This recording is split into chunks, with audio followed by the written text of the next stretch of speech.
Net पर भ्रमित करने वाले वीडियो हैं जिनके अनुसार राधा रानी एकादशी और रविवार को निर्जला व्रत करती हैं। उनमें बताया है कि यदि हम जल देते हैं तो उनका व्रत टूट जाता है। देखिए, मैं आपको फिर बता दूं, शालिनी अग्रवाल, आपने बिल्कुल नेट पर जो भी आपने पढ़ा उससे मुझे कोई दिक्कत नहीं है, लेकिन मैं एक बहुत साधारण बात कहना चाहता हूँ, बहुत साधारण बात, और जिसे समझना बहुत ज़रूरी है। जैसे एज पर कि राधा रानी एकादशी और रविवार को निर्जला व्रत करती हैं, उसमें बताया गया है कि यदि हम जल देते हैं तो उनका व्रत टूट जाएगा। राधा 64 कलाओं की अधिष्ठात्री देवी, 64 कलाओं की अधिष्ठात्री देवी का व्रत हम जैसे कामी, लोभी, विषयी, अनेकों पापों से जड़ित, पापों से भरे हुए, शरीर में न जाने कितनी गंदगी भरी है, मुख दिखने में सुंदर है, अंदर कफ भरा हुआ है ना, सुडोलता शरीर की कितनी हो, अंदर मवाद भरा हुआ है, मल भरा हुआ है, मूत्र भरा हुआ है, और दिमाग हमारा अनेक पापों से ग्रस्त है। हमारे जल देने से श्री राधा जी का व्रत टूटेगा? कमाल है। अरे अगर ऐसा ही है तो मैं तो कहता हूं बिल्कुल राधा जी का व्रत टूट सकता है। किससे? किसी के जल देने से। पर अगर किसी के जल देने से राधा जी का व्रत टूट सकता है तो निश्चित वो बहुत पवित्र आत्मा होगी। तो मुझे एक व्यक्ति कोई ऐसा आकर बता दे कि जिसने एक दिन जल न दिया हो और राधा रानी ने कही हो भैया प्यास लग रही है जल दे दो।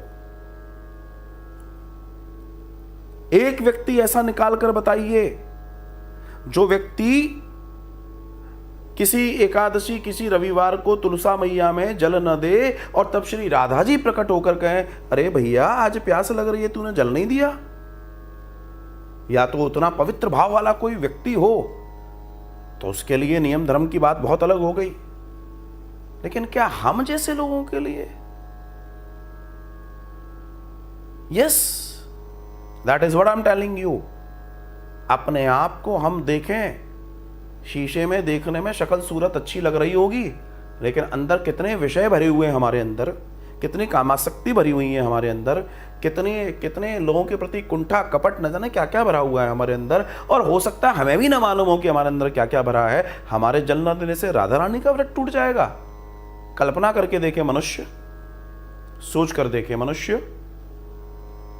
इसलिए मैं बार बार ये बात कहता हूं, भगवान को ज्ञान से नहीं भक्ति से पाने का प्रयास कीजिए।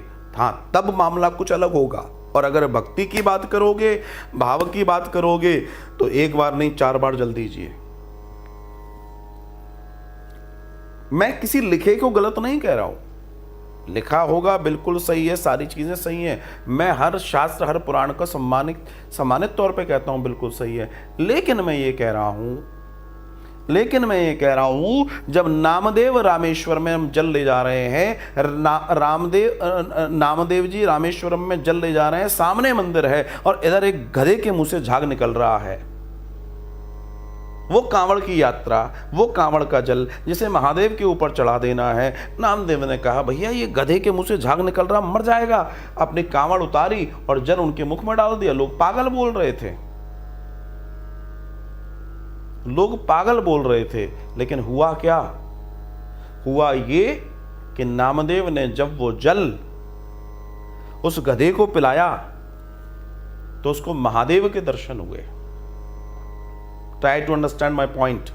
आप सब लोग बहुत सावधानी से सुनना, अपने आप को नामदेव मत मान लेना, नहीं तो पता पड़ा अपना अपना जल लेके गधों को पिलाने चले जाओ तो दुलत्ती और पड़ जाएगी। हाँ नहीं पता पड़ा वो बताया था, अपन भी ऐसा कर लेते हैं। नामदेव होना पड़ेगा। उस प्रक्रिया के लिए आपको नामदेव होना पड़ेगा। नामदेव नाम नहीं रखना पड़ेगा, आपको नामदेव होना पड़ेगा।